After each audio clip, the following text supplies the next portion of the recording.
السلام علیکم ناظرین، کیا حال چال ہے؟ طبیعت ٹھیک ٹھاک؟ امید کرتا ہوں کہ آپ لوگ خیریت سے ہوں گے اور خوش باش ہوں گے۔ میں آپ کو اپنے نئے ویلاگ میں خوش آمدید کہتا ہوں، اور میں آپ سے یہ بھی کہتا ہوں کہ آپ میرے چینل کو لائک شیئر سبسکرائب ضرور کر دیں تاکہ میری خبریں آپ تک بر وقت پہنچتی رہیں۔ چلیں آگے بڑھتے ہیں خبر کی طرف۔ خبر بڑی یہ ہے کہ اسرائیل کے زیر قبضہ مشرقی بیت المقدس میں پیر کو فلسطینی مسلح افراد نے ایک بس اسٹاپ پر فائرنگ کی، جس کے نتیجے میں 6 افراد ہلاک اور متعدد زخمی ہو گئے۔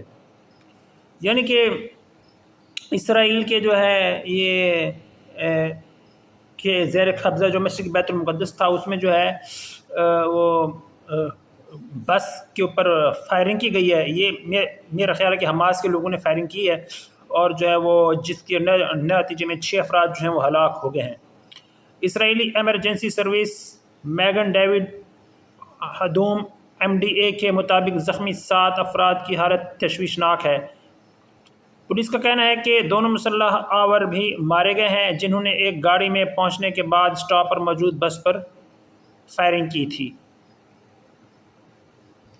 اسرائیل کی قومی emergency medical ambulance blood bank اور ڈیزاسٹر ریلیف سروس کی جانب سے جاری بیان میں کہا گیا کہ ایمرجنسی اور طبی ٹیموں نے 5 افراد کی موت کی تصدیق کی، جن میں ایک 50 سالہ شخص اور تقریباً 30 سال کی عمر کے 3 مرد شامل ہیں۔ بیان میں مزید کہا گیا کہ کئی دیگر افراد کو طبی امداد فراہم کی جا رہی ہے، جن میں سے 5 کو ہسپتال منتقل کیا گیا ہے۔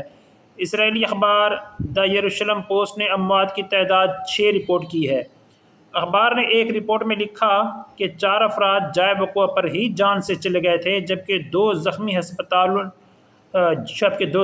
ہسپتال میں زخموں کی تاب نہ لاتے ہوئے دم توڑ گئے۔ ایسوسی ایٹڈ پریس کے مطابق حملہ آوروں نے شمالی بیت المقدس کے ایک مصروف چوراہے پر بس کے اندر فائرنگ کی۔ اس سے قبل MDA کی جانب سے جاری ہونے والے ایک بیان میں کہا گیا تھا کہ یہ حملہ یگال اسٹریٹ پر واقع راموٹ جنکشن پر کیا گیا، جس میں تقریباً 15 افراد زخمی ہوئے۔ اسرائیلی وزیر اعظم بنجامن نیتن یاہو کے دفتر نے بتایا کہ وہ فائرنگ کے واقعے کے بعد کی صورتحال کا جائزہ لینے کے لیے ایک اجلاس منعقد کر رہے ہیں۔ فلسطینی عسکریت پسند گروپ حماس نے، جو تقریباً 2 سال سے غزہ میں اسرائیل کے ساتھ جنگ لڑ رہا ہے، اس حملے کی تعریف کرتے ہوئے کہا ہے کہ یہ حملہ 2 فلسطینی عسکریت پسندوں نے کیا تھا۔ یعنی حماس نے اس حملے کی ذمہ داری قبول کی ہے کہ یہ حملہ ہم نے ہی کیا ہے۔ حماس نے ایک بیان میں کہا کہ ہم اس بات کی تصدیق کرتے ہیں کہ یہ آپریشن قابض فوج کے جرائم اور ہمارے عوام کے خلاف نسل کشی کا فطری جواب ہے۔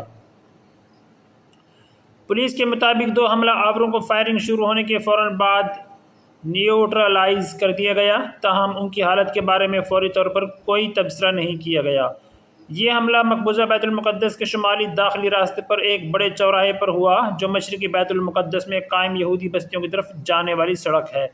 ایسوسی ایٹڈ پریس کے مطابق حملے کی ویڈیو فوٹیج میں دکھایا گیا ہے کہ صبح کے مصروف اوقات میں درجنوں افراد ایک بس اسٹاپ سے بھاگ رہے تھے۔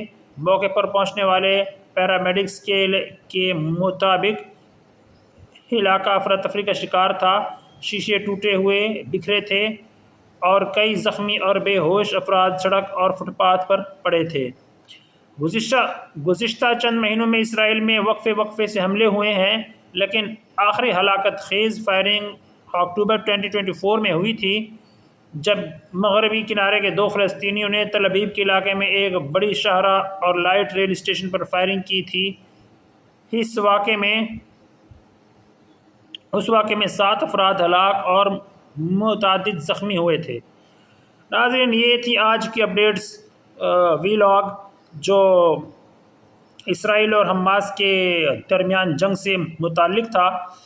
اسی طرح کی مزید خبریں لینے کے لیے جو ہے آپ میرا چینل لائک شیئر سبسکرائب ضرور کریں، اور دعاؤں میں یاد رکھیں۔ انشاءاللہ پھر ملیں گے انشاءاللہ اگلے ویلاگ میں۔